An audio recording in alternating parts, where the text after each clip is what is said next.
Hello friends. तो आज हमारी जो नई वीडियो है वो यूजीसी नेट परीक्षा दिसंबर 2019 का हिंदी प्रश्न पत्र सेकंड हम लेकर आए हैं। अगर आपने हमारी पहली वीडियो नहीं देखी है तो उसमें हमने 2020 का क्वेश्चन पेपर लिया था और उसे सोल्व किया था। तो ज़्यादा टाइम वेस्ट ना करते हुए हम 2019 का क्वेश्चन पेपर सोल्व करते हैं। और 2019 दिसंबर में हुआ है, लेकिन एक 2019 जून में हुआ है पेपर, वो भी हम नेक्स्ट वीडियो में लेके आएंगे। तो स्टार्ट करते हैं इसी के साथ। कोलरिज के अनुसार, तो उनके अनुसार क्या सही है, मतलब वो क्या बोलते हैं, कल्पना कार्यात्री प्रतिभा है, यही कवि की सृजनात्मकता है। तो ये कोलरिज बोलते हैं ये। और कल्पना में वैज्ञानिक सुशृंखलता नहीं होती, कल्पना में वैज्ञानिक सुशृंखला नहीं होती। तो ये दो लाइनें जो है ये कोलरिज बोलते हैं। नेक्स्ट क्वेश्चन है, निम्नलिखित में से डायरी साहित्य। तो अगर आपने 2020 क्वेश्चन पेपर देखा होगा तो उसमें देखा है आपने कि ये क्वेश्चन उसमें भी आया था, तो ये 19 में भी रिपीट हुआ है, मतलब 19 में आया था तो 20 में भी आया हुआ है। तो डायरी साहित्य इसमें से है प्रवास डायरी और दिल्ली मेरा देश प्रदेश, ये दोनों जो है ये डायरी साहित्य में आते हैं। नेक्स्ट क्वेश्चन पे चलते हैं। अरस्तु के विरेचन पद की व्याख्या विद्वानों ने किन अर्थों में की है? तो धर्म परक और कला परक में की है। नेक्स्ट क्वेश्चन पे चलते हैं। मैं कहता हूँ आंखन देखी, तू कहता कागज की लेखी, इस काव्य पंक्ति का आशय क्या है? तो आपको थोड़ा सा पढ़ के समझ आ गया होगा कि ये कबीर जी की पंक्तियां हैं। तो इसका जो अर्थ है वो है स्व अनुभव शास्त्रीय ज्ञान से बड़ा होता है, मतलब जो हम खुद अनुभव करते हैं वो किताबों के ज्ञान से ज़्यादा बड़ा होता है और सही रहता है। तो नेक्स्ट क्वेश्चन है, तात्विक दृष्टि से ना तो हम इन्हें मतलब कबीर को पूरे अद्वैतवादी कह सकते हैं और ना ही एक ईश्वरवादी कहते हैं। कबीर के संबंध में ये विचार जो है ये रामचंद्र शुक्ल जी का ये विचार है। नेक्स्ट क्वेश्चन 6 क्वेश्चन है हमारा, गीत फरोश में कवि का क्या कहना चाहता है? कवि जो है वो क्या कहना चाहता है गीत फरोश में? दूसरों के मनमाफिक कविता लिखने और बेचने के लिए विवश है वो, ये बताया है इसमें गीत फरोश में। कीने हूँ कोरिक जतन अब कही काड़े कानू, वो मनमोहन रूपी मिलू पानी मैं को लूनू। इस दोहे के संबंध में क्या सही है? तो ये दोहा जो है इसके लिए लाइनें जो दी हैं, 4 ऑप्शन दिए हैं, कौन सा इस पे सही बैठता है? तो ए और बी इसका सही आंसर है। इसमें नायिका का कृष्ण के प्रति अनन्य प्रेम व्यंजित है और इसका सेकंड ऑप्शन भी सही है। नायिका के मन में मन रूपी सरोवर में कृष्ण का लावण्य पानी में नमक की तरह घुल गया है। नेक्स्ट क्वेश्चन है, अंधा युग के निम्नलिखित संवादों को उनके पात्रों के साथ सुमेलित कीजिए। तो अंधा युग आपने पढ़ी हो तो आपको जरूर पता होगा कि ये वाला संवाद है, ये किसने बोला है। बद मेरे लिए नहीं रही नीति वह है अब मेरे लिए मनोग्रंथी। तो ये अशुभधामा की पंक्ति है, मतलब उनके लिए उन्होंने बोला है, ये संवाद उनसे बुलवाया गया है। आज इस पराजय की बेला में सिद्ध हुआ झूठ थी सारी अनिवार्यता भविष्य की। तो ये जो है ये वृद्धवाचक थे जो उनका संवाद है। आज इस पराजय की बेला में सिद्ध हुआ झूठ थी सारी अनिवार्यता भविष्य की। अंतिम परिणति में दोनों जर्जर करते हैं पक्ष, चाहे सत्य हो अथवा असत्य का। तो ये युयुत्सु जो थे उनका संवाद है। गूंगों के सिवा आज और कौन बोलेगा मेरी जय।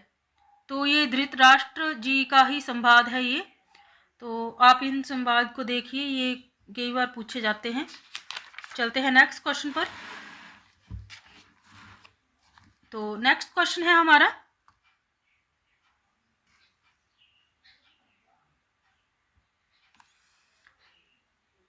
तलाकशुदा माता पिता की संतान की मानसिकता पर आधारित उपन्यास कौन सा है? तो आपका बंटी। तो 2020 में भी ये क्वेश्चन आया है, जितना मेरे को याद है। आप जरूर हमारी जो पिछली अपलोड हमने वीडियो की है 2020 का नेट का एग्ज़ाम का क्वेश्चन पेपर है, उसे ज़रूर देखिएगा गाइस। ये क्वेश्चन पेपर एक बार आप पढ़ लोगे तो ये जो क्वेश्चन है ये आपको याद हो जाएंगे, लेकिन नेट की तैयारी तो बिल्कुल थ्योरिकल तरीके से की जाती है, मतलब उनको एक्सप्लेन मतलब ढंग से पढ़ा जाए। लेकिन ये जो क्वेश्चन पेपर है इनसे आपको इतनी मदद रहेगी हो जाएगी कि आपको थोड़ा आइडिया हो जाएगा कि नेट का जो क्वेश्चन पेपर है कैसा आता है, कैसे क्वेश्चन आते हैं उसमें। और बाय चांस इसमें से कोई रिपीट हो जाएगा क्वेश्चन, तो वो आपने अगर पढ़ा होगा तो वो आप आंसर उसका दे सकते हो। तो चलते हैं नेक्स्ट क्वेश्चन पे। नित्शे का संबंध किस विचारधारा से है? तो अस्तित्ववाद से है उनका, इसका नित्शे का। नित्शे का संबंध किस विचारधारा से है? अस्तित्ववाद से।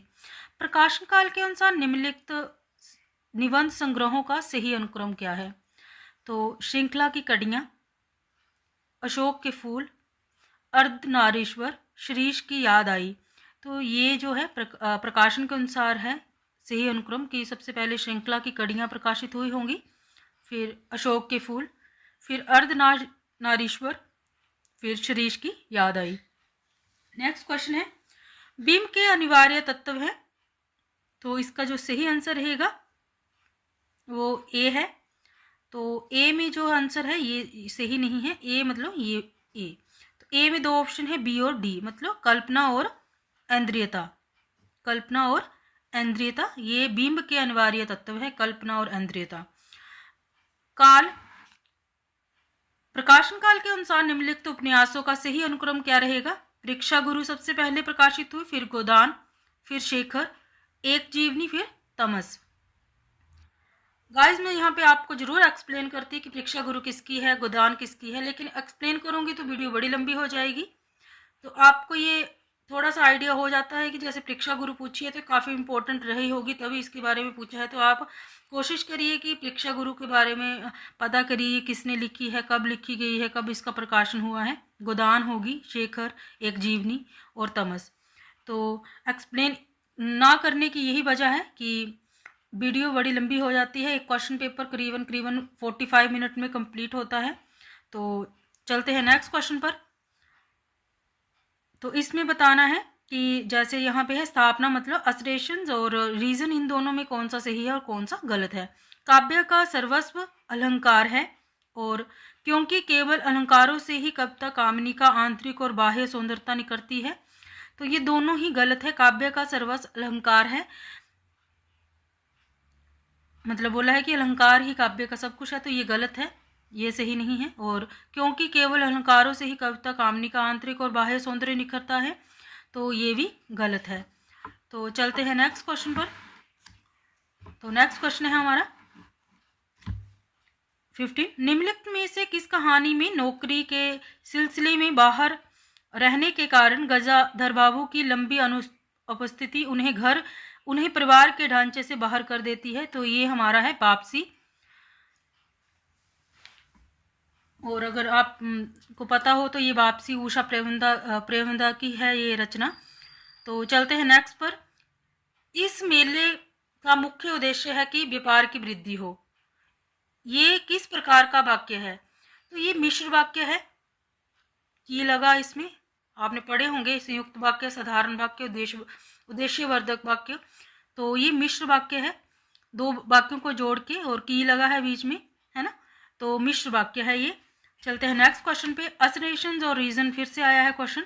दलित चिंतन और साहित्य में अभिव्यक्त मनुष्य गांधी का हरिजन ही है, क्योंकि दलित साहित्य में मुख्यतः बाबा साहब अम्बेडकर के सामाजिक राजनीतिक चिंतन को अपनाया गया है। तो इसमें जो ए है वो गलत है और जो बी है वो सही है। बी जो वो मतलब आर जो है वो सही है, लेकिन ये जो है ये गलत है। नेक्स्ट क्वेश्चन पे चलते हैं। प्रकाशन वर्ष की दृष्टि से निम्नलिखित काव्य कृतियों का सही अनुक्रम। तो सही अनुक्रम है इसका, कुकुरुमता जो है वो पहले प्रकाशित हुई थी, फिर विष्णुप्रिया, आंगन के पार द्वार, चांद का मुंह टेढ़ा है। तो चलते हैं नेक्स्ट पे। शास्त्र अनुसार अर्थ प्रकृति के प्रकार हैं। तो सी और डी उसके प्रकार है। सी और डी में कौन से आते हैं? एक तो बिंदु और दूसरा बीज। तो ये क्या है? बिंदु और बीज क्या है? शास्त्र अनुसार अर्थ प्रकृति के प्रकार हैं ये बिंदु और बीज। चलते हैं नेक्स्ट क्वेश्चन पे। नेक्स्ट क्वेश्चन है हमारा 20। अंधेरे में कविता में कविता से संबंधित कौन सी टिप्पणियां रामविलास शर्मा की हैं? तो इसका जो सही आंसर रहेगा वो डी रहेगा। डी में दो ऑप्शन आते हैं, ए और डी। तो ए देखते हैं सबसे पहले।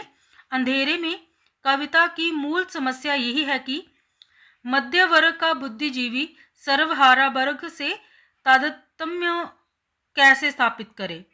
और डी है ऑप्शन, मुक्तिबोध की मुख्य समस्या है अपना वर्ग छोड़कर दूसरे वर्ग के साथ तारतम्य स्थापित करना।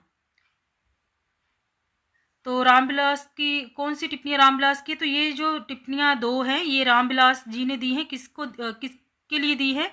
अंधेरे जो कविता है उसके लिए दी है। अंधेरे में जो कविता है ये मुक्तिबोध जी की कविता है। और ये जो दो ऑप्शन है ये टिप्पणियां हैं, किसने दी है? रामविलास शर्मा जी ने दी हैं ये अंधेरे में कविता के लिए। और अंधेरे में जो कविता है ये मुक्तिबोध जी की कविता है। तो चलते हैं नेक्स्ट क्वेश्चन पे। फोर्ट विलियम कॉलेज के हिंदुस्तानी के प्रथम प्रोफेसर कौन थे? तो गिलक्रिस्ट था उनका नाम, गिलक्रिस्ट। फोर्ट विलियम कॉलेज के हिंदुस्तान के प्रथम प्रोफेसर कौन थे? गिलक्रिस्ट। तो नेक्स्ट क्वेश्चन पे चलते हैं। सिद्धों से संबंधित रामचंद्र शुक्ल के कौन से कथन सही हैं? तो दो सही हैं, ए और बी। वज्रयान में आकर महासुखवाद का प्रवर्तन हुआ। नाथपंथ सिद्धों की परंपरा से नहीं निकला है। नाथपंथ सिद्धों की परंपरा से नहीं निकला है, ये किसका कथन है? रामचंद्र शुक्ल का। और वज्रयान में आकर महासुखवाद का प्रवर्तन हुआ है, ये भी जो कथन है ये किसका है? रामचंद्र शुक्ल का। किसके लिए बोला है? सिद्धों से संबंधित है ये कथन। तो नेक्स्ट क्वेश्चन पे चलते हैं 23।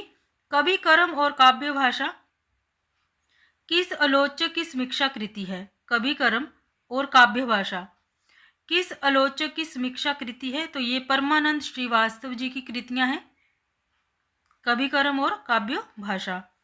नेक्स्ट क्वेश्चन है 24। रामविलास शर्मा कृत महावीर प्रसाद द्विवेदी और हिंदी नवजागरण का प्रकाशन काल कौन सा रहा है? सन 1977 1977 रहा है। रामविलास शर्मा कृत मतलब रामविलास शर्मा जी ने जो महावीर प्रसाद द्विवेदी और हिंदी नवजागरण का प्रकाशन काल के द्वारा जो रचित है, ये इसका प्रकाशन काल है 1977। निम्नलिखित में से गीति नाट्य है, तो इसमें जो सही आंसर रहेगा ए और बी रहेगा। अग्निलीक और उन्मुक्त जो है ये नीति नाट्य है।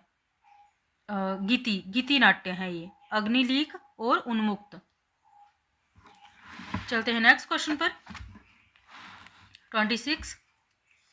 उत्तरकांड के कलयुग प्रसंग में तुलसीदास ने लिखा, तो क्या लिखा उन्होंने लिखा, ये अगर आपको याद हो तो ये हमारा 2020 में भी ये क्वेश्चन रिपीट हुआ है।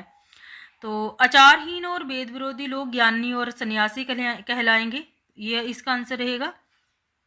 और दूसरा इसका सही आंसर है पत्नी के मर जाने और घर गृहस्थी और संपत्ति के नष्ट हो जाने के बाद लुटे पिटे लोग ही सन्यास ग्रहण करेंगे।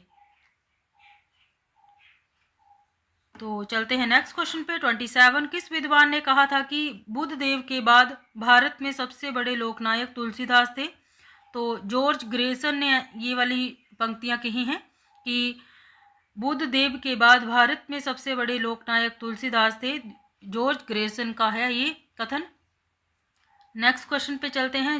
जेही पंखी के निहर होई कहे विरहा के बात सोई पंखी जाए जरी तरिवर हो ही निपात। तो इसका जो सही आंसर रहेगा सी है। इसमें विरह ताप के वेदनात्मक स्वरूप की अत्यंत विशद व्यंजना की गई है। तो चलते हैं नेक्स्ट क्वेश्चन पर। हमारा नेक्स्ट क्वेश्चन है 29। निम्नलिखित काव्य पंक्तियों को उनके रचनाकारों के साथ सुमेलित करना है यहाँ पे। तो यहाँ पे मैंने ऑप्शन के साथ लिख दिया है कि ये डी, इसका जो ए है, जो फर्स्ट है वो डी से रिलेटेड है। जैसे देव, हम देख लेते हैं डी क्या है। देव जो रचनाकार हैं, इनकी जो काव्य पंक्तियां हैं वो है डी। देखते हैं। अविधा उत्तम काव्य है, मध्य लक्षणालीन अधम व्यंजना रस विरस उल्टी कहत नवीन। तो ये किसकी पंक्तियां हैं? ये देव जी की पंक्तियां हैं, ये देव की पंक्तियां हैं, ये देव की पंक्तियां हैं। तो यहीं से देख लेते हैं जो यहाँ पे है। अभिधा उत्तम काव्य है, मध्य लक्षणा लीन, अधम व्यंजना रस विरस उल्टी कहत नवीन। तो ये देव जी की पंक्तियां हैं। तो नेक्स्ट पे चलते हैं। जैसे यहाँ पे मैंने ए लिखा है, तो मतलब प्रताप शाही की पंक्तियां जो है वो ए जो है वो है। तो प्रताप शाही की जो पंक्तियां हैं वो कौन सी रही होंगी? कौन परी ये बानी अरी, नित नीरवरी गगरी डर कावे। कौन परी ये बानी अरी, नित नीरवरी गगरी डर कावे। तो ये किसकी पंक्तियां हैं? ये जो पंक्तियां हैं ये हैं प्रताप शाही की, प्रताप शाही की, याद रखिएगा प्रताप शाही की पंक्तियां हैं। यहां लिख देती हूं मैं, प्रताप शाही। तो जो ये बी ऑप्शन है, बी ऑप्शन जो है इसके पद्माकर ही हैं रचनाकार। तो पद्माकर जी क्या बोलते हैं वो भी देखते हैं, इनकी काव्य पंक्तियां क्या हैं। गुलगुली गिल में गलीचा, गुलगुली गिल में गलीचा, है गुनी जन है चांदनी, है चिक है चिरागन की माला है। गुलगुली गिल में गलीचा, है गुनी जन है चांदनी, है चिक चिरागन की माला है। तो ये पद्माकर की रचना है, रचना की ही कोई पंक्तियां हैं। तो नेक्स्ट एक हमारा बचा है सी। तो सी जो है इसके ठाकुर जी ही हैं, सामने जो ऑप्शन दे रखा है। तो ठाकुर जी की जो पंक्ति हैं उनको भी एक बार पढ़ लेते हैं, थोड़ा सा दिमाग में रह जाता है। सेवर सिपाही हम उन रजपूतन के दान, जुद जुर्वे में नेकू जे ना मुरके। तो ये ठाकुर जी की पंक्तियां हैं। सेवर सिपाही हम उन रजपूतन के दान युद्ध, जुर्वे में नेकू जे न मुरके। तो नेक्स्ट पे चलते हैं। 30 क्वेश्चन है इसका, 31 ये भी असरेशंस और रीजन है। भारतीय हिंदू युग में मध्यकालीनता और आधुनिकता का द्वंद्व है। तो इसमें ये सही है कि भारतीय हिंदू युग में मध्यकालीनता और आधुनिकता का द्वंद्व है, तो ये सही रहेगा, क्योंकि उस समय का भारतीय समाज संक्रमण के दौर से गुजर रहा था। तो ये भी इसका सही आंसर है, दोनों ही सही है। एक बार फिर से पढ़ते हैं। भारतीय हिंदू युग में मध्यकालीनता और आधुनिकता का द्वंद्व है, क्योंकि उस समय का भारतीय समाज संक्रमण के दौर से गुजर रहा था।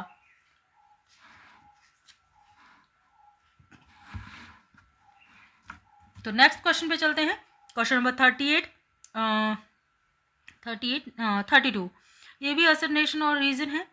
जैसे विषम में विषमात्मा की अभिव्यक्ति होती है, वैसे ही नाटक में रस की। तो ये सही है, ये जो लाइन है ये सही है। जैसे विषम में विश्वात्मा की अभिव्यक्ति होती है, वैसे ही नाटक में रस की, ये सही है। तो सेकंड लाइन पढ़ते हैं। क्योंकि संघर्ष की नाट्य स्थितियों में ही रस स्वादन की प्रक्रिया विकसित होती है। क्योंकि संघर्ष की नाट्य स्थितियों में ही रस स्वादन की प्रक्रिया विकसित रहती है। तो ये भी जो है सही है। तो ये है इसका सही आंसर दिया है कि ए सही है और आर सही है। तो नेक्स्ट क्वेश्चन में चलते हैं।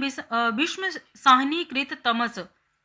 तो यहाँ पे आपको एक तो पता चला होगा कि जो तमस उपन्यास है ये भीष्म साहनी जी का उपन्यास है। तो पूछा क्या है इसमें कि कथानक किन मुख्य विषयों पर केंद्रित है। तो ये दो पर केंद्रित है, कि विभाजन की त्रासदी और दूसरा सांप्रदायिक विद्वेष पर आधारित है। ये मतलब केंद्रित है, सांप्रदायिक द्वेष होगा उस टाइम और विभाजन की त्रासदी रही होगी, इसी वजह से तमस जो है ये भीष्म साहनी जी ने ये उपन्यास जो है इसकी रचना की थी। तो नेक्स्ट क्वेश्चन पे चलते हैं। Question number 36। आप गाइस सोच रहे होंगे 34 35 नहीं, तो इस बुक में इन दोनों क्वेश्चंस के आंसर नहीं दिए हैं।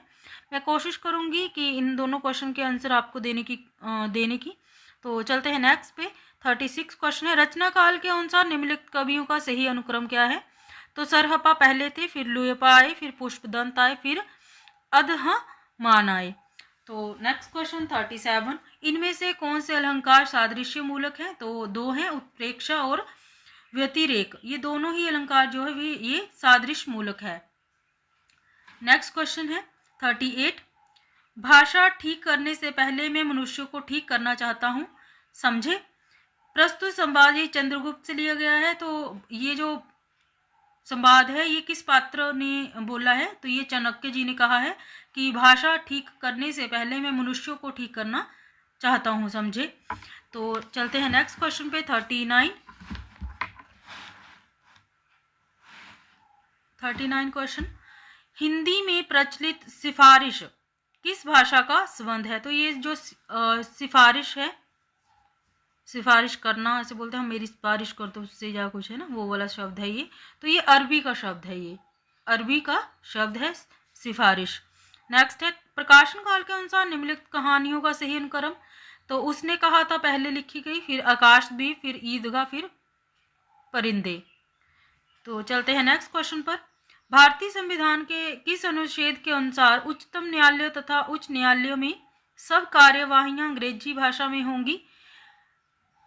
तो ये अनुच्छेद 348 में ऐसा कहा गया है कि उच्चतम न्यायालय और उच्च न्यायालय में सब जो कार्यवाही हैं वो अंग्रेजी भाषा में होंगी। तो ये अनुच्छेद 348 में कहा गया है। नेक्स्ट क्वेश्चन पे चलते हैं। निम्नलिखित में से व्यंग्य रचनाएं कौन सी हैं। तो दो इसमें से व्यंग्य रचनाएं हैं, जीप पर सवार इलिया और अपनी अपनी बीमारी। ये दोनों जो है ये व्यंग्य रचनाएं हैं, जीप पर सवार इलिया और अपनी अपनी बीमारी। तो नेक्स्ट पे चलते हैं। निम्नलिखित आचार्यों का सही कालक्रम चुनना है। दंडी सबसे पहले आए, फिर आनंदवर्धन, फिर कुंतक, फिर रोयक। तो नेक्स्ट पे चलते हैं। सिद्ध हेमचंद्र शब्द अनुशासन किस तरह का ग्रंथ है। तो ये एक व्याकरण संबंधी ग्रंथ है। कौन सा? सिद्ध हेमचंद्र शब्द अनुशासन। नेक्स्ट क्वेश्चन है। अच्छी हिंदी बस एक ही व्यक्ति लिखता था, ये कथन किस आलोचक ने किसके बारे में कहा था। तो ये महावीर प्रसाद द्विवेदी जी ने बाल मुकुंद गुप्त जी के बारे में लिखा है। क्या लिखा है उन्होंने बाल मुकुंद जी के बारे में? कि अच्छी हिंदी बस एक ही व्यक्ति लिखता था। तो वो मानते थे कि बाल मुकुंद जो गुप्त जो है वो एक अच्छी हिंदी लिखते थे। तो किसने कहा है उनके बारे में? महावीर प्रसाद द्विवेदी जी ने कहा है ये। नेक्स्ट क्वेश्चन पे चलते हैं। नेक्स्ट क्वेश्चन है हमारा 46।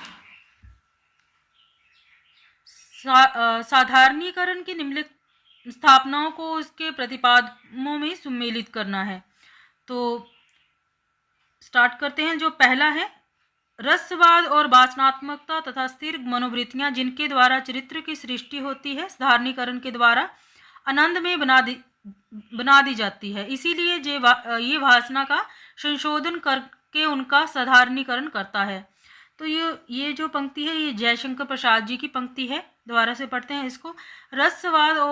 रसवाद में वासनात्मक तथा स्थिर मनोवृत्तियां जिनके द्वारा चरित्र की सृष्टि होती है साधारणीकरण के द्वारा आनंद में बना दी जाती है। इसीलिए ये वासना का संशोधन करके उनका साधारणीकरण करता है। तो जयशंकर प्रसाद जी की ये पंक्तियां हैं। नेक्स्ट पंक्तियां। काव्य प्रसंग या रस के समस्त अवयवों का साधारणीकरण मानने की अपेक्षा कवि भावना की साधारणीकरण मानना मनोविज्ञान के अधिक अनुकूल है। तो ये जो पंक्तियां हैं ये नगेंद्र जी की पंक्तियां हैं। नेक्स्ट है, लोक हृदयों की ये सामान्य अंतर भूमि परख कर हमारे यहाँ साधारणीकरण सिद्धांत की प्रतिष्ठा की गई है। ये सामान्य अंतर्भूमि कल्पित या कृत्रिम नहीं है। तो ये जो पंक्तियां हैं ये रामचंद्र शुक्ल जी की पंक्तियां हैं। तो गाइस आप याद रखें, रामचंद्र शुक्ल के बारे में तो आप सब कुछ ही पढ़े, सब कुछ मतलब सब कुछ भी ना छोड़े। तो चलते हैं नेक्स्ट पर। जब चमत्कारिक अर्थ मर जाता है तब उस शब्द की रागो उत्तेजक शक्ति भी क्षीण हो जाती है, उस अर्थ की प्रतिपत्ति करता है जिससे पुनः रागात्मक संबंध स्थापित हो। साधारणीकरण का यही अर्थ किसने कहा है? अघेय जी की है ये, उन्होंने प्रतिपादित की हैं ये वाली पंक्तियां। तो चलते हैं नेक्स्ट क्वेश्चन पर। नेक्स्ट क्वेश्चन है हमारा 47। भारत भारती के संबंध में कौन सा कथन सही है? तो इसमें दो कथन है दिए हुए। तो एक है, भारत भारती की रचना मुसद्दिस मुद्दो जे इस्लाम की प्रेरणा से हुई है। मुसद्द मुसद्दस से मद्दो जज्ज इस्लाम की प्रेरणा से हुई है। किसकी? भारत भारती की। एक तो ये कथन सही है इसका, और दूसरा जो इसका कथन है वो रहेगा गुप्त जी भारत दर्पण के लेखक ब्रजमोहन दत्तात्रेय कैफी से ही प्रभावित थे। गुप्त जी भारत दर्पण के लेखक ब्रजमोहन दत्तात्रेय कैफी से प्रभावित थे। तो नेक्स्ट क्वेश्चन है हमारा 48। हिंदी में नोवेल के अर्थ में उपन्यास पद का प्रथम प्रयोग किसने किया था? तो भारतेंदु हरिश्चंद्र जी ने किया था उपन्यास के लिए नोवेल शब्द। तो नेक्स्ट क्वेश्चन है संज्ञा तथा सर्वनाम के जिस रूप से उसका संबंध वाक्य के किसी दूसरे शब्द के साथ प्रकाशित होता है उसे क्या कहते हैं? तो उसे संबंध सूचक कहा जाता है। नेक्स्ट क्वेश्चन है प्रेमचंद की किन कहानियों में देशी रियासतों के राजाओं का चरित्र और वहां चलने वाली राजनीतिक गतिविधियों का चित्रण मिलता है? तो रियासत का दीवान और शतरंज के खिलाड़ी ये दो हैं जिसमें पढ़ लेते हैं प्रेमचंद की किन कहानियों में। तो ये प्रेमचंद की कहानियां हैं रियासत का दीवान और शतरंज के खिलाड़ी। है तो ये प्रेमचंद की, लेकिन है क्या इन कहानियों में? देशी रियासतों के राजाओं का चरित्र और वहां चलने वाली राजनीतिक गतिविधियों का चित्रण किन उसमें मिलता है? इन दोनों में मिलता है, रियासत का दीवान और शतरंज के खिलाड़ी। तो नेक्स्ट क्वेश्चन है हमारा आनंदवर्धन के ने किस काव्य की ध्वनि कहा है? किस काव्य को ध्वनि कहा है? तो जहां शब्द और अर्थ दोनों अपने अर्थ का उत्सर्जन कर व्यंग्यार्थ को अभिव्यक्त करे तो उसे ही ध्वनि कहा है। किसने कहा है? आनंदवर्धन ने। तो नेक्स्ट क्वेश्चन है हमारा निम्नलिखित क्रांतिकारी कविताओं और उनके रचनाकारों के साथ सुमेलित करें। तो यहाँ पे हम सीधा देखते हैं वीरों का कैसा हो बसंत। वीरों का कैसा हो बसंत ये जो क्रांतिकारी कविता है इसके जो लेखक है 5 नंबर मैंने लिखा है, तो मतलब 5 है हमारे सुभद्रा कुमारी चौहान। सुभद्रा कुमारी चौहान की रचना है ये वीरों का कैसा हो बसंत। और सेकंड है कैदी और कोकिला। कैदी और कोकिला जो है ये है माखनलाल चतुर्वेदी जी की ही रचना है ये। कैदी और कोकिला माखनलाल चतुर्वेदी। जवानी जो है ये आप देख रहे हैं यहाँ पे बाल कृष्ण शर्मा नवीन जी की रचना है जवानी। और लास्ट बचा हमारा हिमाद्री तुंग श्रृंग से, तो ये है थर्ड क्या है यहाँ पे? जयशंकर प्रसाद। तो जयशंकर प्रसाद जी की रचना है हिमाद्री तुंग श्रृंग से, जयशंकर प्रसाद की रचना है ये। तो नेक्स्ट क्वेश्चन पे चलते हैं 53। पीछे लागा जाय था लोक वेद के साथी, आगे थे सतगुरु मिल्या दीपक दिया हाथी। उक्त पंक्तियों में कबीर कहना क्या चाहते हैं? उनमें कहना चाहते हैं लोक और वेद का अनुसरण करने के कारण मैं परम तत्व से दूर था। एक तो ये कहा इसके बारे में। दूसरा है सतगुरु के ज्ञान रूपी प्रकाश से मैंने परम तत्व का साक्षात्कार किया। तो ये ए और सी जो है ये दोनों ही ऑप्शन सही है इसके। नेक्स्ट क्वेश्चन है हमारा 54। अंधेर नगरी नाटक का अंतिम दृश्य क्या है? शमशान।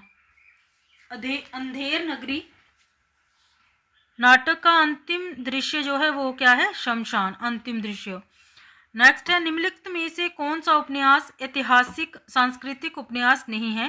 टेढ़े मेढ़े रास्ते। टेढ़े मेढ़े रास्ते जो है ये ऐतिहासिक सांस्कृतिक उपन्यास नहीं है, लेकिन जो बाकी हैं बाणभट्ट की आत्मकथा, पुनर्वा, वैशाली की नगर वधु, ये सारे जो हैं ये ऐतिहासिक सांस्कृतिक उपन्यास हैं, लेकिन टेढ़े मेढ़े रास्ते ऐतिहासिक सांस्कृतिक उपन्यास में नहीं आता है। नेक्स्ट चलते हैं निम्नलिखित में से कौन सी बोली पश्चिमी हिंदी की नहीं है? तो मगही जो है वो पश्चिमी हिंदी की नहीं है, बाकी जो दी हैं ये सारी पश्चिमी हिंदी की हैं। कनौजी, बुंदेली, ब्रजभाषा ये सारी पश्चिमी हिंदी की ही बोलियां हैं, लेकिन मगही नहीं है। नेक्स्ट क्वेश्चन है प्रकाशन वर्ष की दृष्टि से निम्नलिखित काव्य कृतियों का सही अनुक्रम दें। आंसू पहले लिखी गई, फिर पल्लव, फिर स्वपन, फिर साकेत। नेक्स्ट क्वेश्चन है सर्व सुख नामक अगर बालवनिया की कथा किस उपन्यास में उल्लिखित है? सर्वसुख नामक अग्रवाल वनिया की कथा किस उपन्यास में उल्लिखित है? देवरानी जेठानी की कहानी। देवरानी जेठानी की कहानी में है।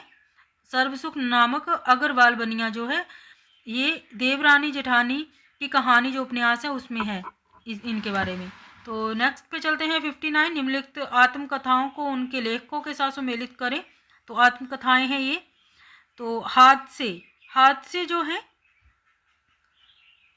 जो है ये रमणिका गुप्ता की आत्मकथा है। हादसे रमणिका गुप्ता। मुड़ मुड़ कर देखता हूँ ये जो है राजेंद्र यादव की है आत्मकथा। मुड़ मुड़ के देखता हूँ राजेंद्र यादव, क्योंकि यहाँ पे अगर थोड़ी सी ट्रिक बताऊँ ऐसे याद आ रही है उसको तो वो मुड़ मुड़ के देखता है। आगे है शिकंजे का दर्द। तो शिकंजे का दर्द जो है ये सुशीला टाकबोरे की रचना है। शिकंजे का दर्द, सुशीला टाकबोरे। जूठन जो है ये ओम प्रकाश वाल्मीकि की रचना है। ओम प्रकाश, तो ये है ओम प्रकाश वाल्मीकि की रचना है जूठन। तो चलते हैं नेक्स्ट क्वेश्चन पे। धर्मवीर भारती के संदर्भ में क्या सही नहीं है? वे व्यक्ति स्वतंत्रता के विरोधी कवि हैं। तो विरोधी कवि हैं तो ये गलत है, ये उनके लिए कहा गया है, ये गलत है। बाकी सही है। वे व्यक्ति स्वातंत्र्य के पक्षधर कवि थे, ये सही है। वे किशोर भावुकता के लेखक हैं, ये भी सही है किशोर। वे मिथकीय संदर्भों पर आधारित कविता लिखने वाले कवि हैं। तो ये तीन जो है ये सही है, लेकिन ये जो है वे व्यक्ति स्वतंत्रता के विरोधी कवि हैं, ये गलत है उनके बारे में। तो नेक्स्ट पे चलते हैं। प्लेटो के अनुसार एक समर्थ कवि काव्य रचना किस प्रकार करता है? किसी श्रेष्ठ कलात्मक प्रेरणा की अपेक्षा देवी शक्ति से प्रेरित और अभिभूत होकर। तो ये प्लेटो के अनुसार है कि एक समर्थ कवि जो है वो काव्य रचना किस प्रकार करता है? किसी श्रेष्ठ कलात्मक प्रेरणा की अपेक्षा देवी शक्ति से प्रेरित और अभिभूत होकर करता है। तो नेक्स्ट पे चलते हैं क्वेश्चन नंबर 62। निम्नलिखित में से दलित जीवन पर आधारित उपन्यास कौन सा है? तो दो हैं दलित जीवन पर आधारित। एक धरती धन ना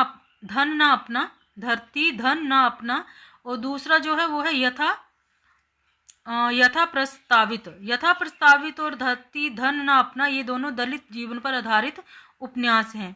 तो नेक्स्ट पे चलते हैं। अपने काव्य सिद्धांतों की निर्मित के लिए किस पाश्चात्य आचार्य ने सहज अनुभूति की अवधारणा का सहारा लिया है? तो क्रोचे ने लिया है। अपने काव्य सिद्धांत की निर्मित के लिए किस पाश्चात्य आचार्य ने, है तो ये सारे पाश्चात्य ही, तो लेकिन सहज अनुभूति की अवधारणा का सहारा किसने लिया है? सहज अनुभूति का, तो क्रोचे ने लिया है, क्रोचे। तो नेक्स्ट क्वेश्चन है हमारा 64। आवारा मसीहा किस साहित्यकार की औपन्यासिक जीवनी है? तो शरत चंद्र की रचना है। ये है कि एक औपन्यासिक जीवनी है ये। नेक्स्ट है अस्मिता मूलक विमर्श को किस साहित्य पत्रिका ने सर्वाधिक संवर्धित किया है? तो हंस ने किया है। नेक्स्ट है प्रकाशन काल की दृष्टि से विषम शाहनी के नाटकों का सही अनुक्रम कौन सा रहेगा? माधवी, हानुश, रंगदेवी संती चोला और आलमगीर। नेक्स्ट क्वेश्चन असरएशंस और रीजन क्या ही आ गया है फिर से। आधुनिकता एक अनवरत और अंतहीन प्रक्रिया है, तो ये सही है। ये पता है आपको कि अनवरत और अंतहीन है, आधुनिकता कभी खत्म नहीं होगी, तो चलती ही जाएगी। तो सेकंड है आर भी सही है, ये है इसका आंसर बी, मतलब ए भी सही है और आर भी सही है, मतलब क्योंकि प्रत्येक परिवर्तन नए संशयों, सिद्धांतों और संभावनाओं को जन्म देते हैं। तो ये दोनों ही सही है, पढ़कर भी आपको थोड़ा सा आइडिया हो जाएगा कि ये दोनों लाइनें सही लग रही हैं। तो नेक्स्ट क्वेश्चन पे चलते हैं।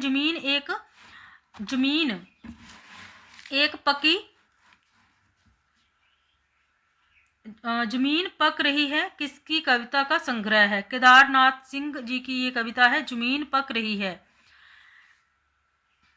किसका कविता संग्रह है ये? केदारनाथ सिंह का है। निम्नलिखित में से हिंदी के यात्रा वृत्तांत कौन कौन से हैं? 2 हैं, अरे यायावर रहेगा याद, और दूसरा है जिनकी याद हमेशा रहेगी। ये दोनों ही यात्रा वृत्तांत है। यात्रा वृत्तांत होते हैं जो मतलब कवि होते हैं या लेखक होते हैं, कहीं घूमने गए होते हैं और वहाँ पे अपनी जो देखते हैं वो लिखते हैं, तो उनको बोलते हैं यात्रा वृत्तांत। कहीं घूमने गए हैं, वहाँ पे लिखा उन्होंने। तो नेक्स्ट क्वेश्चन पे चलते हैं। नेक्स्ट क्वेश्चन है हमारा, निम्नलिखित विचारधाराओं को निम्नलिखित विचारधाराओं को उनसे संबंध लेखकों से सुमेलित कीजिए। यहाँ पे भी सुमेलित ही करना है, विचारधाराएं किसकी किसकी हैं ये बताना है। तो मार्क्सवाद जो है ये एंगलेक्स की विचारधारा है, मार्क्सवाद। अस्तित्ववाद जो है ये कोफका की है। ये सारे जो है पाश्चात्य ही आचार्य हैं, पाश्चात्य आचार्य हैं। ये नाम से आपको पता चल रहा होगा। मार्क्सवाद एंगलेक्स की है और अस्तित्ववाद कोफका की है। मनोविश्लेषणवाद जो है ये युंग की है, बिंदी है यहाँ पे युंग। और उत्तर आधुनिकता जो है ये रोला बार्थ की है, रोला बार्थ, उत्तर आधुनिकता रोला बार्थ की। तो नेक्स्ट क्वेश्चन पे चलते हैं। नेक्स्ट क्वेश्चन है हमारा 71। निम्नलिखित मिथकीय कविताओं को उनके कवियों के साथ सुमेलित करना है। तो ये है मिथकीय कविताएं। मिथकीय कविताएं हैं जैसे कि प्रथम गाथा। तो ये जो है कविता ये सेकंड होगी ए के साथ यहाँ पे, धर्मवीर भारती की है। जय भारत, जय भारत जो है ये हमारी मैथिली शरण गुप्त जी की रचना है। और आत्मजयी जो है ये कुंवर नारायण जी की रचना है। और संशय की एक रात जो है ये नरेश मेहता जी की रचना है। तो देख लीजिएगा इसे।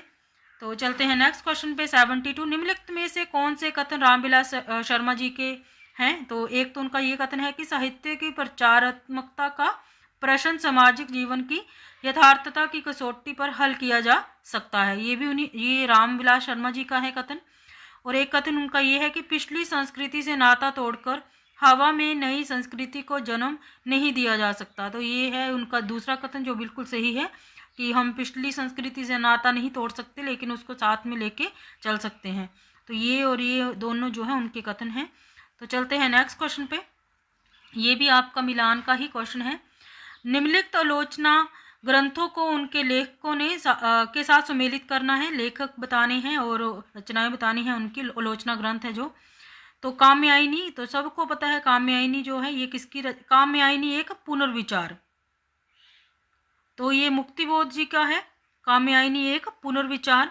आलोचना ग्रंथ होते हैं जैसे काम्यायनी जो वैसे तो जयशंकर प्रसाद जी की रचना है, लेकिन इस पे एक पुनर्विचार इसके साथ लगा है। तो इसका मतलब ये आलोचना ग्रंथ है कि उन्होंने काम्यायनी के बारे में क्या लिखा है, क्या बताया है, क्या कमियां निकाली हैं, किसने? मुक्तिबोध ने। तो मुक्तिबोध का है ये। अधूरे साक्षात्कार, अधूरे अकेला है तो उसका साक्षात्कार किया है किसी ने, तो ये नेमी चंद्र जैन ने किया है। और इतिहास और आलोचना ये नामवर सिंह की है। प्रेमचंद और उनका युग, तो ये है रामविलास शर्मा, रामविलास शर्मा जी ने प्रेमचंद और उनका युग जो है इस पे आलोचना ग्रंथ लिखा है। तो चलते हैं नेक्स्ट पे।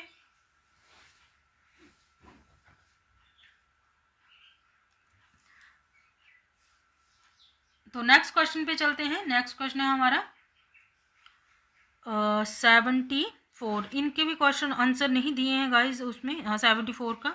तो 75 पे चलते हैं। श्रद्धा और ईड़ा से संबंधित मुक्तिबोध के सही कथन कौन से हैं? श्रद्धा और ईड़ा, आपको पता है श्रद्धा और ईड़ा जो है ये काम्यायनी के ही पात्र हैं, लेकिन आपने यहाँ पे पढ़ा है कि काम्यायनी एक पुनर्विचार, तो ये मुक्तिबोध ने इस पे आलोचना ग्रंथ लिखा है। तो मुक्तिबोध ने इनके बारे में क्या कहा है वो देख लेते हैं। उन्होंने कहा है ईड़ा जो है बुद्धिवाद का प्रतीक है और श्रद्धा में आत्मबद्ध भावुकता का अभाव है। ये दोनों ही जो लाइनें हैं ये मुक्तिबोध ने कही हैं। और चलते हैं नेक्स्ट पे। भरत द्वारा निर्देशित सात्विक भावों का इनमें से कौन सा समूह सही है? तो सी इसका सही रहेगा। बैपुथु, वैवर्ण, अश्रु, रोमांच और स्तंभ, तो ये 5 है जो सही इसका सही है, मतलब इसका क्रम सही है। तो चलते हैं नेक्स्ट पे। निम्नलिखित में से जयशंकर प्रसाद द्वारा रचित काव्य कौन सा है? उर्वशी, चंपू और झरना, ये दोनों ही जयशंकर प्रसाद जी के द्वारा रचित काव्य हैं, उर्वशी और झरना। नेक्स्ट पे चलते हैं क्वेश्चन नंबर 78। निम्नलिखित में से कौन सा निबंध रामचंद्र शुक्ल द्वारा रचित नहीं है? तो सौंदर्य बोध और शिवत्व बोध, ये दोनों, ये जो है ये निबंध जो है रामचंद्र शुक्ल के द्वारा रचित नहीं है। लेकिन रसात्मक बोध और विविध रूप ये भी इनके द्वारा रचित हैं। साधारणीकरण और व्यक्ति वैचित्र्यवाद ये भी, और काव्य में लोक मंगल की साधना व्यवस्था ये भी इन्हीं का है। तो नेक्स्ट चलते हैं 79। उर्वशी के तृतीय अंक के आधार पर कौन से कथन सही हैं? तो उर्वशी अगर किसी ने पढ़ी हो तो आपको थोड़ा सा आइडिया होगा। तो ए और डी इसमें सही दिया है कि शक्तिशाली और दुर्दर्प पुरुष भी सुंदरियों के कटाक्ष से आहत हो जाते हैं, और पुरुरवा के अनुसार मर्त्य मानव को देवता कहा जा सकता है। तो ये है इसके सही कथन।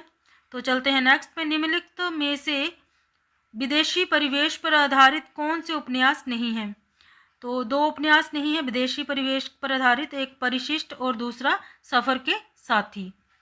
तो नेक्स्ट पे चलते हैं। शब्द की जिस शक्ति से उसके संकेतित अर्थ का बोध हो वहाँ कौन सी शब्द शक्ति होती है? तो वहाँ अभिधा होती है।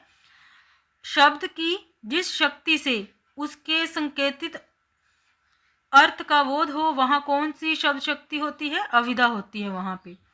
तो नेक्स्ट है, निम्नलिखित काव्य पंक्तियों को उनके रचनाकारों के साथ सुमेलित करना है। तो काव्य पंक्तियाँ क्या दी हैं? पिंडिया सहल सत बखा नई देही बुध बसंत न जानिए, सरहपा की है ये। 12 बरिस ले कुकर जिए ओ तेरा ले जिए सियार, तो ये है जगनिक की। और बड़ कौशल तू राधे निकल किनल कन्हाई कान्हाई लोचन आधे, तो ये है विद्यापति जी की। जाति ओछा पाती ओछा ओछा जन्मू हमारा, ये रेदास जी की पंक्तियां हैं। तो नेक्स्ट पे चलते हैं 83। किस आचार्य ने शक्ति लोक व्यवहार आदि से प्राप्त निपुणता तथा काव्योज्ञों की शिक्षा प्राप्त कर दिया गया अभ्यास को काव्य का हेतु माना है? तो मम्मट ने माना है। नेक्स्ट है, ये भी आपका सम्मिलित ही करना है इसे कि कौन सा उपन्यास और वो कौन सा उसमें पात्र है। जैसे तमस का जो पात्र है वो रिचर्ड है। और चलते हैं नेक्स्ट, राग दरबारी का जो है रंगनाथ, महाभोज का है सुकुल बाबू, और झूठा सच का है तारा। तो आगे चलते हैं। निम्नलिखित ग्रंथों का सही कालक्रम बताना है। तो पोएटिक्स पहली, फिर लिटेरियर बायोग्राफिया, फिर एस्थेटिक, फिर द सैक्रेड वुड। तो ये है इसका अनुक्रम। और नेक्स्ट चलते हैं 86। ना खास हिंदी ना खास उर्दू, जवान गोयो मिली जुली हो, उपयुक्त कथन किसका है? शिव प्रसाद जी का है सितारे हिंद में उन्होंने कहा था ना खास हिंदी ना खास उर्दू, जवान गोया मिली जुली हो, उपयुक्त किसका कथन है? शिव प्रसाद सितारे हिंद में कहा है उन्होंने ये पंक्तियां। उर्वशी पर लिखी गई जिसकी समीक्षा से विवाद उत्पन्न हो गया था, तो वो कौन सा है? भगवत शरण उपाध्याय। उर्वशी पर लिखी गई किसकी समीक्षा से विवाद उत्पन्न हो गया था? तो किसकी समीक्षा से? भगवत शरण उपाध्याय की समीक्षा से जो है वो विवाद हो गया था। तो नेक्स्ट क्वेश्चन पे चलते हैं। तो नेक्स्ट क्वेश्चन है हमारा 88। दिवस का अवसान समीप था, गगन था कुछ लोहित हो चला, तरु शिखा पर थी अब राजती, कमलनी कुल वल्लभ की प्रभा। इन काव्य पंक्तियों का आशय क्या है? इनका आशय है बी और डी ऑप्शन सही है इसका। आसमान में लालिमा फैलने लगी है, पेड़ों की फुनगियों पर सूरज की आखिरी किरणें विराजमान थी। तो ये है इसका आंसर। नेक्स्ट है द्विवेदी युग कविता की मुख्य प्रवृत्तियां हैं। तो इतिवृत्तात्मकता, और इसका जो सही आंसर है स्वच्छंदता और इतिवृत्तात्मकता। द्विवेदी युग कविता की प्रमुख प्रवृत्तियां बताई हैं यहाँ पे, स्वच्छंदता और इतिवृत्तात्मकता। तो लास्ट क्वेश्चन है हमारा, लास्ट तो नहीं है लेकिन ऑब्जेक्टिव टाइप में लास्ट है, बाकी तो यहाँ पे पहरे दिए हैं। मैं आपको थोड़ी देर ऐसे ही रखूँगी, आप स्क्रीनशॉट लीजिएगा, मतलब जैसे भी आपको ठीक लगे। तो आप पहरे को पढ़ के उसके जो क्वेश्चन है उनको देख के आंसर आप खुद यहाँ पर डिसाइड कर सकते हो कि क्या कौन सा आंसर रहेगा। तो कवि के बार को बहुत बड़ा बताते हुए किस आचार्य ने कहा कि ऐसा ना कोई शब्द है, ना अर्थ, ना न्याय और ना कला, जो काव्य का अंग ना बन सके। तो ये बामह ने कहा है ये शब्द। क्या शब्द कहे हैं उन्होंने कहा है ऐसा ना कोई शब्द है, ना अर्थ है, ना न्याय है और ना कला, जो काव्य का अंग ना बन सके। तो ये बामह का जी का कथन है, उन्होंने कहा है ये। तो ये क्वेश्चन है 90 क्वेश्चन हमने आज कर लिए हैं 90। तो ये पैरे दिए हैं, आप देखिएगा, ये पढ़ सकते हैं, यहाँ पे स्क्रीनशॉट लेके भी आप कर सकते हैं। तो ये है पैरा सारा, इसके ये क्वेश्चंस दिए हुए हैं ये वाले, ठीक है जी। तो एक क्वेश्चन ये है, दूसरा 92, फिर 93, 94, फिर 95 दिया है, फिर अगला पैरा शुरू हो गया है यहाँ पे ये वाला। तो पहरे ज़रूर आते हैं नेट की परीक्षा में। तो ये है, ये पूरा पैरा आप इसे पढ़ें, और ये इसके लिए पहला क्वेश्चन है दिया हुआ, आपको दिख रहा होगा। तो नेक्स्ट पे चलते हैं। तो ये इसका नेक्स्ट क्वेश्चन है 97, 98, 90 और लास्ट। तो ठीक है गाइस, अभी मैं वीडियो स्टॉप करती हूँ। तो मिलते हैं नेक्स्ट क्वेश्चन पेपर के साथ, वो भी 2019 का ही रहेगा, लेकिन वो जून में हुआ है। ये जो आज हमने किया ये दिसंबर 2019 का था।